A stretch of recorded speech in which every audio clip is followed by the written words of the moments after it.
Hi. In the wake of all recent serious news, which I will get onto in a lot more serious video, let's talk about some shit. This is mainly, I'm making the video I hate when other people make. I hate when a person has an opinion on somebody and then someone makes an entire video to destroy that opinion. I hate that, and I'm doing that myself right now because I'm a big NBA fan, and I am amazed at what we saw this finals. It is, in my personal opinion, probably the greatest finals performance ever.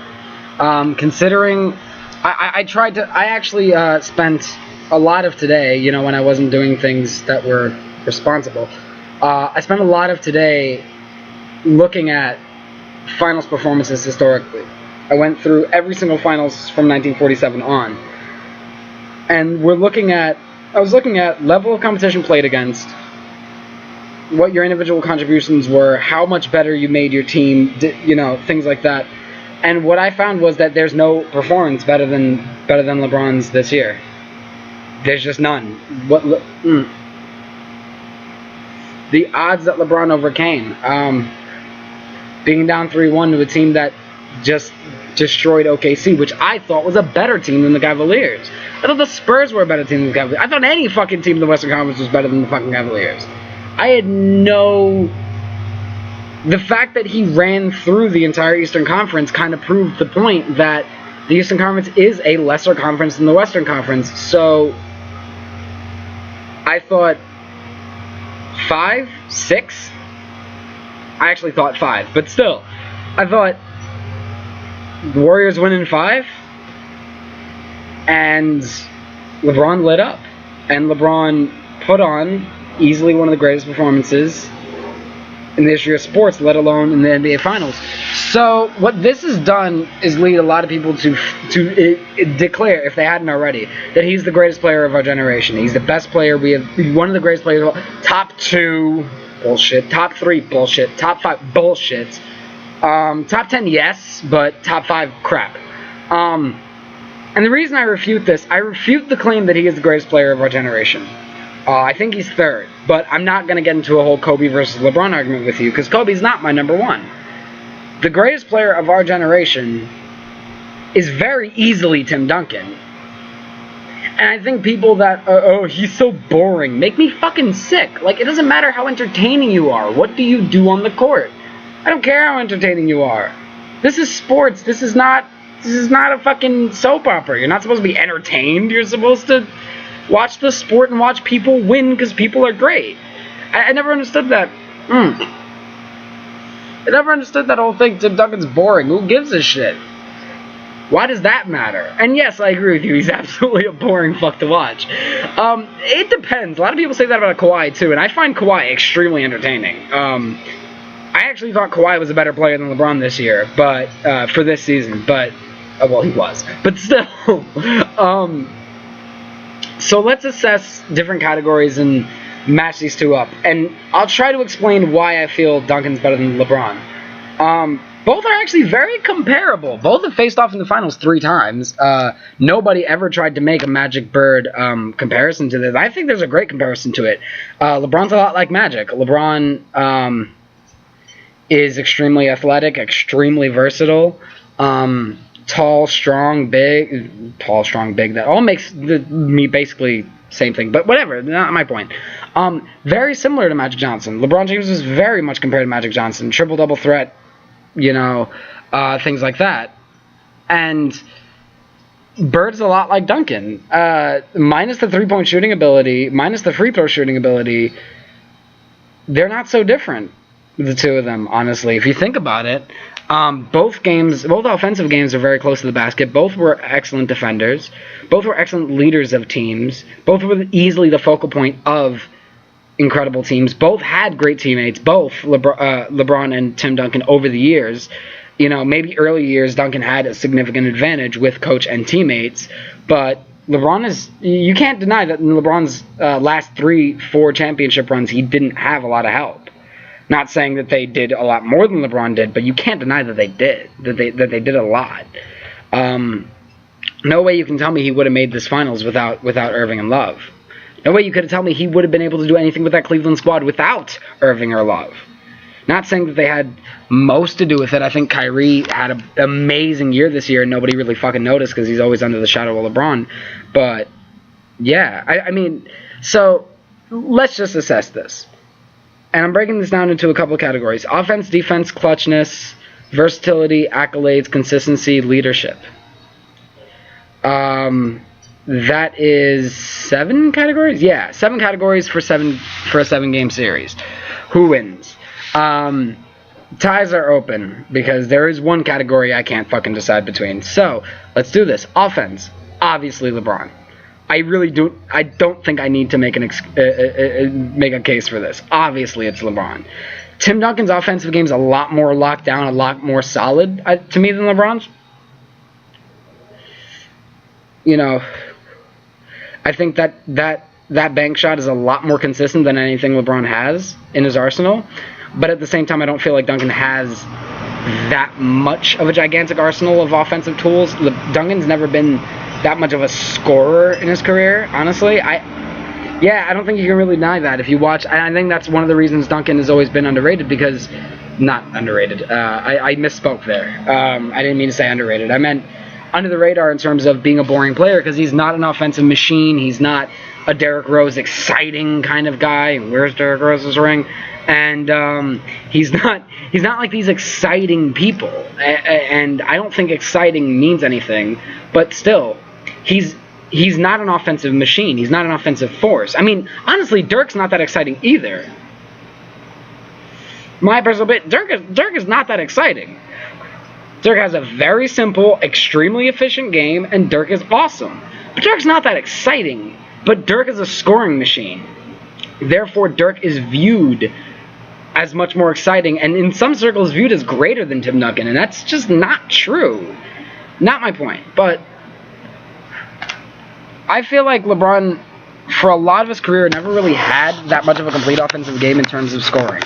I feel like LeBron got a lot of points, but a lot of points in the same way. Earlier in LeBron's career, LeBron was not a great jump shooter. LeBron did not have three-point range. LeBron did not have free throw ability at all early in his career. Are you fucking kidding me? Fucking kidding me? No, there's no way you can make the argument that he was ever a great free throw shooter or even remotely average. That's what amazed me about this postseason, is that he hit his free throws so well this postseason. There were so many instances where I was like, he's missing that one. This is LeBron. He's going to miss it. No, and he never did. I actually think Curry missed more free throws than LeBron did, which is shocking. But not my point. LeBron has, but over the years, over what you've seen now, LeBron has definitely expanded his game. LeBron now has a pretty okay ability to hit jumpers and a pretty okay ability to hit three-pointers, and got better at free throw shooting, and now is able to use his core offensive game, which has always been his athleticism, his ability to just bully you to the basket. He's basically a faster version of Karl Malone. He's like if you morphed Karl Malone and can't really think of anybody in terms of speed that I can really think of that's comparable. But anyway, not my point. It's like if you morphed Karl Malone in a fucking sprinter. Like the strength, athleticism, and speed that he has enabled him to have such a solid offensive game. It wasn't ever that versatile, but because of what he's developed into now, because of his scoring averages, because of the fact that he's almost already closing in on 30,000 points, I really kind of do there's no choice. You have to give this to LeBron. There's also an aspect of LeBron's a superior passer to pretty much everyone on the planet right now. LeBron's ability to pass the basketball is other fucking worldly. We've never seen anything like that, not only from his position, from many players of this generation, especially from a forward. It's incredible. Obviously got to give this category to LeBron. Defense, I'm sorry, LeBron gets punked. Let's be real here. Let's be fucking real here. Duncan is a significantly better defensive player. Not saying LeBron's any kind of bitch on defense. You gotta be kidding me. Did you see the chase down blocks? Do you see what he did this finals? Astounding on defense. Are you kidding me? Amazing on defense. LeBron has an ability to play defense very few small forwards have. He's comparable to a Scottie Pippen in terms of a small forward with defensive abilities. Is he anywhere near Tim Duncan? Bullshit. He's anywhere near Tim Duncan. Duncan has been one of the league's most consistent shot blockers, consistent rebounders. It's just, he's otherfucking-worldly as a defensive player. He's made 15 all-defensive teams. 15! That's a record, by the way. 15 all-defensive teams. Yes, he's never won Defensive Player of the Year. So LeBron hasn't either. So, on defense, I don't even think it's a conversation. I think Tim Duncan's clearly, obviously better on defense. Defense has been one of the most solid points of Tim Duncan's career. Tim Duncan finished in second defensive rating this year at 40. The motherfucker is second in defensive rating.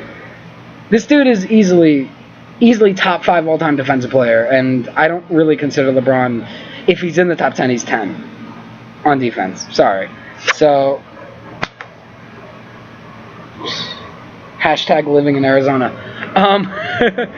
Obviously, Tim Duncan gets the defense part. Clutch. This is gonna be a while. This category is gonna take a while to go over. Who's more clutch, Tim Duncan or LeBron James? That's hard. I'm not saying LeBron James is not clutch. That's not what I'm trying to say. If that comes off like that, I'm sorry. LeBron James is clutch, especially what he did these finals. The best scoring average in the history of Game 7s belongs to LeBron James. There's really not an argument you can make that LeBron isn't clutch. Has he had unclutch moments? Yeah, a lot, actually.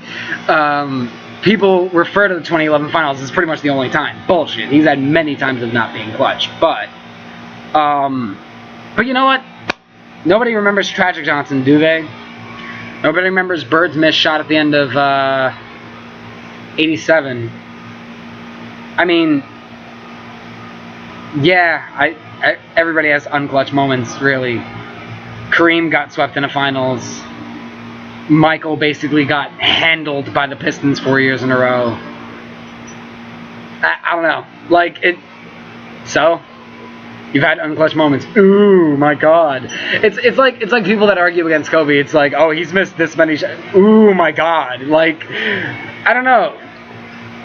Those few misses don't don't negate 5 titles. They just don't negate many great playoff moments. They don't negate all they just don't. And neither do LeBron's mistakes.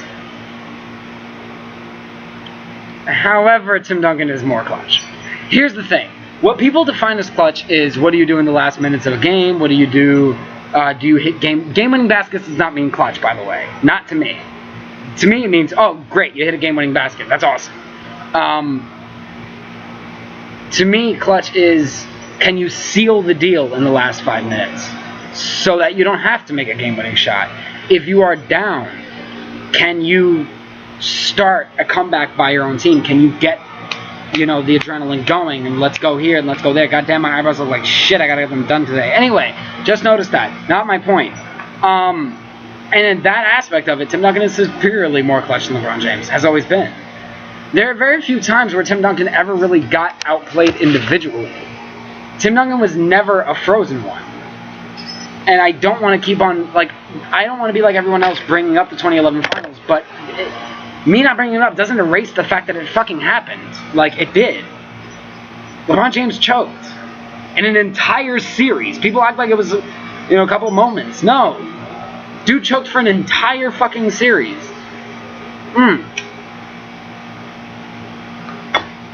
Tim Duncan may not be the type to score 20 points in the fourth quarter. Tim Duncan is the type to play a great all-around game and seal the game before you ever need to come back. Tim Duncan has that ability. Tim Duncan has sealed the deal multiple times. You have to understand, you have to go back to a lot of the finals and the game winning, especially the three finals that he won Finals MVP for. He won Finals MVP predominantly for playing unbelievable in the last game. I think in the second one that he won, he almost recorded a quadruple double.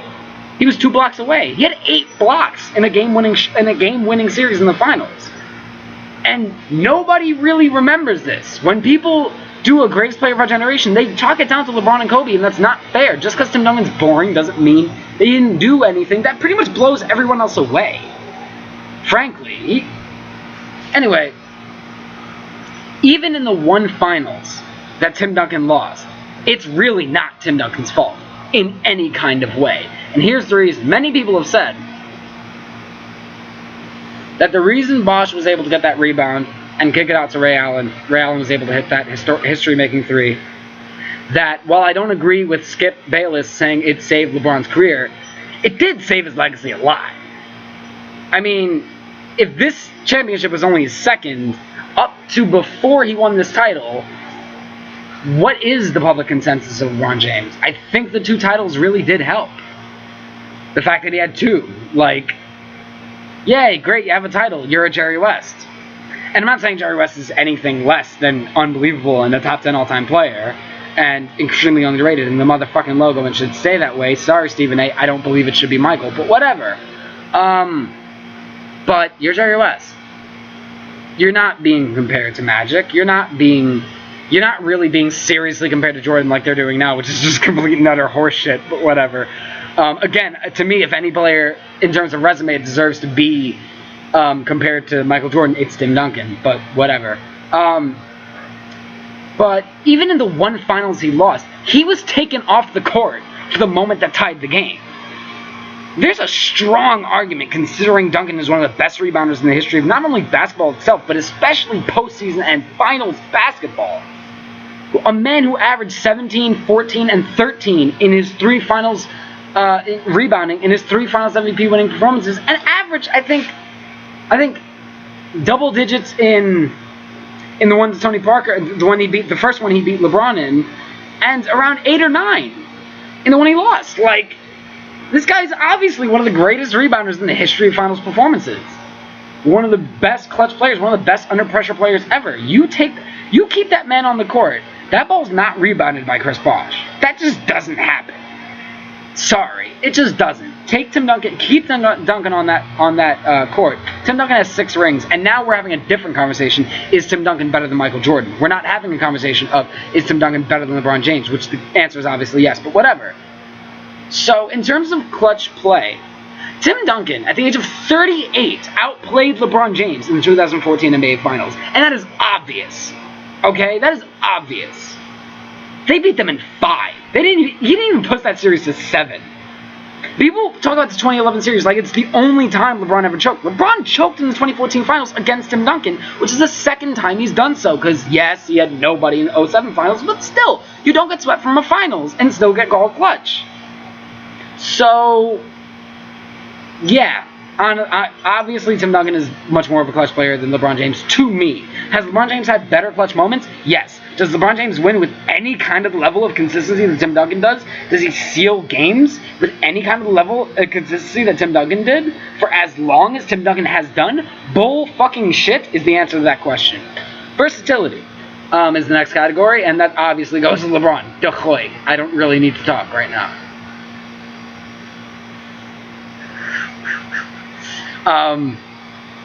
Numerically an amazing scorer, a guy who has developed into an actual amazing scorer in terms of being able to do other things other than just, I am LeBron, and fly to the rim. It went from a Derrick Rose to a Scottie Pippen kind of offensively. A guy who can play excellent defense, a guy who can block shots, steal the ball, play great perimeter defense. Not that great against guards, but pretty fucking good against guards. Shockingly good against guards. Monstrously athletic. The best passing forward ever. And I hate that I'm saying that, because I've always given that adulation to Bird, but yeah, LeBron is the best passing forward to ever play the game. And LeBron's an excellent rebounder. That's Duncan. By virtue of the fact that he plays a big man role, honestly, it's kind of not fair to say that Duncan's not versatile. He's a big man. Big men typically aren't known for their amazing shooting range, but Duncan doesn't hit free throws well. Duncan doesn't hit three-pointers really ever. Duncan doesn't have a great steals percentage. Duncan is a significantly superior rim protector, significantly superior rebounder, but that is also virtue of his size.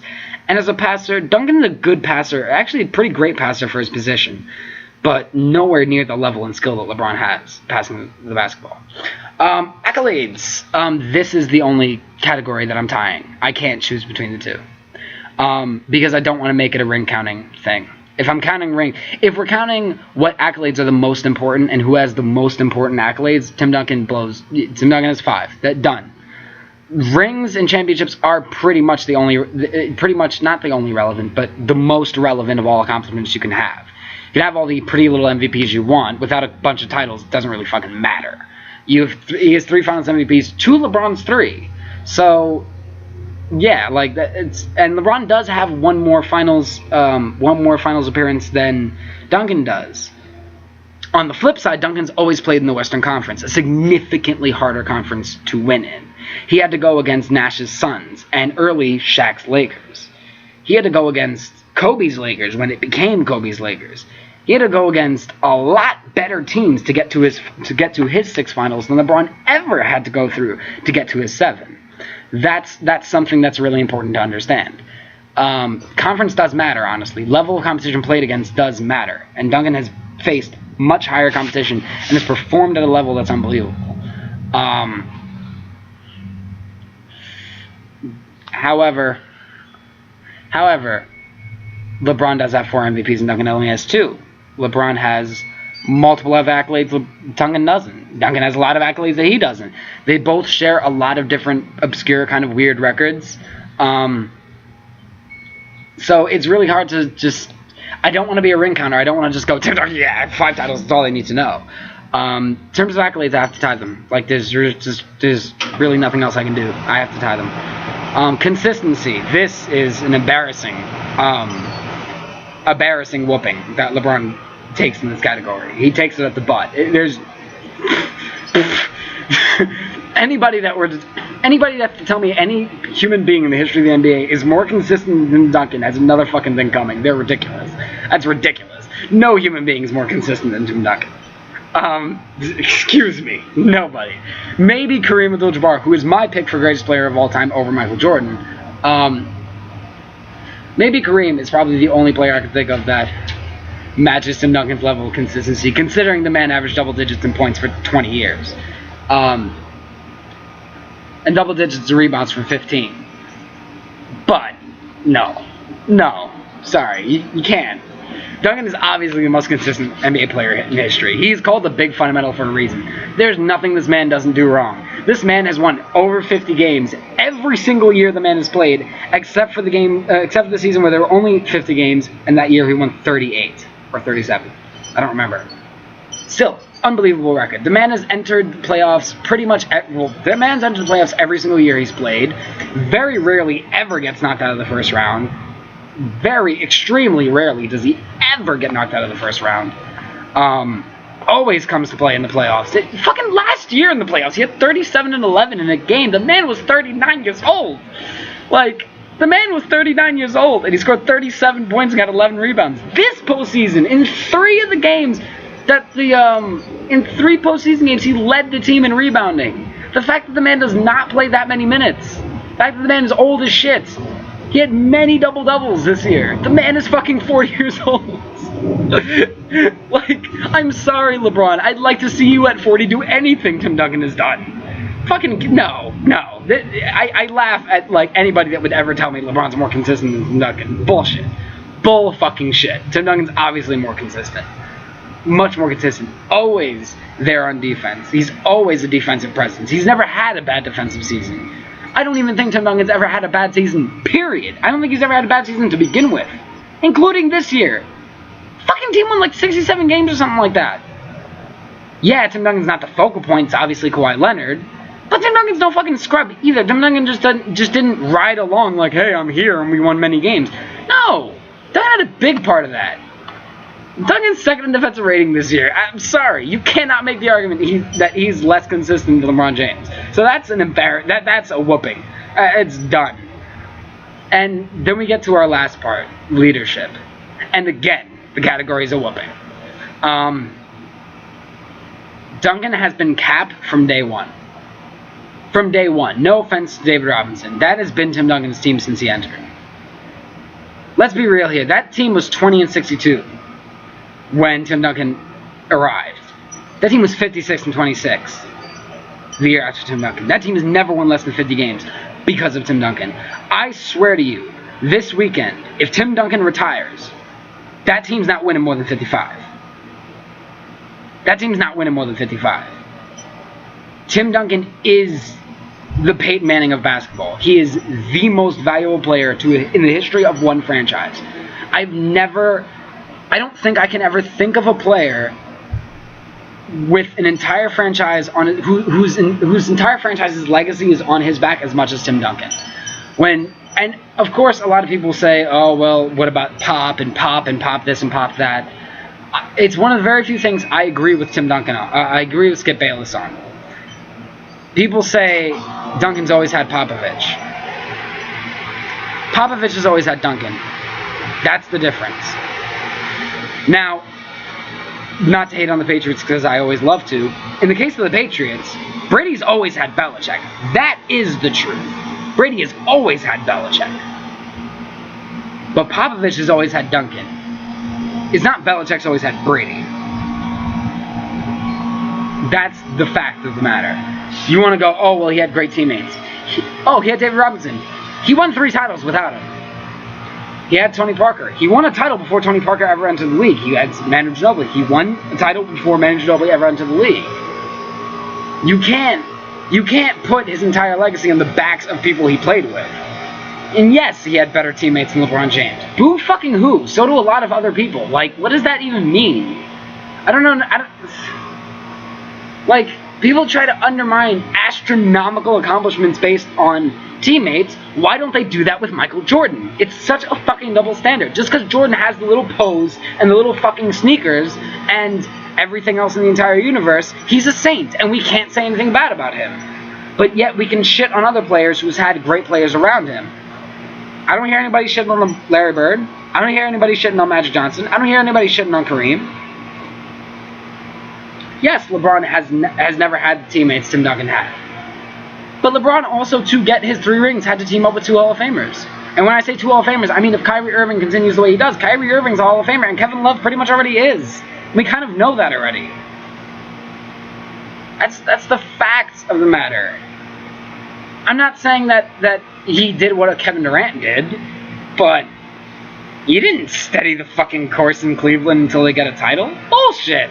And I don't blame him for doing it. I'm not saying it's a horrible thing that he did, but you know, you want to talk about, teammates. Tim Duncan had 2 Hall of Famers. And, yeah, you know what? So did LeBron. LeBron had Wade and Bosh. And then Irving and Love. So, argument is moot. Tim Duncan is better than LeBron James. That's, through any kind of measurement that you can do it, Duncan is better than LeBron James. Duncan is the best player of our generation. Regardless of how boring he is. It doesn't matter how boring he is. That doesn't matter at the end of the day. At the end of the day, there was a great quote by Bill Russell.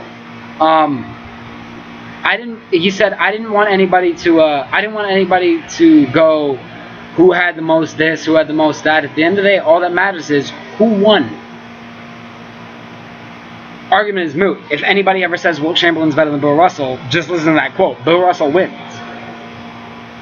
Who won at the end of the day? And my final point in Tim Duncan's better than LeBron James is 2-1. They've faced off. They have gone head-to-head in 3 finals. Tim Duncan's come out on top twice.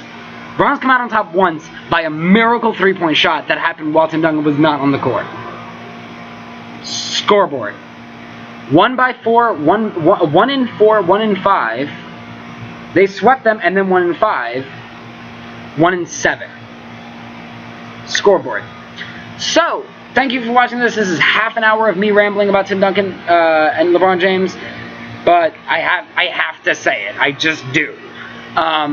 So, yeah, hope you enjoyed it. I'm pretty sure you didn't watch all the way through, but whatever. I don't care. You're my friend even if you watched, like, the first 20 seconds and, like, you know, jerked off to my beautiful face. But it's okay. Thank you for watching this. You guys are awesome. See ya.